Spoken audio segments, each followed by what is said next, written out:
અમદાવાદમાં સોલા સિવિલ હોસ્પિટલમાં ઓપીડીની સંખ્યા વધી છે। એક સપ્તાહમાં સોલા સિવિલ હોસ્પિટલમાં 11,000થી વધુ કેસ નોંધાયા। મલેરિયાના 173 શંકાસ્પદ કેસ નોંધાયા। વાયરલ ઇન્ફેક્શનના 1649 કેસ નોંધાયા છે।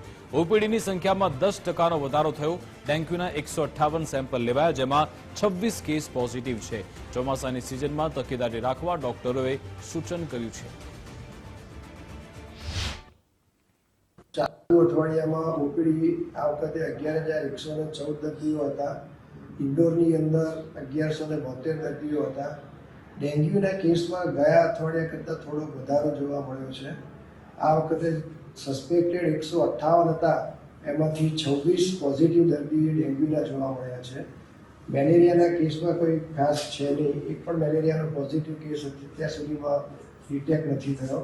ચિકનગુનિયાનો પણ એક પણ પોઝિટિવ કેસ ડિટેક્ટ નથી થયો।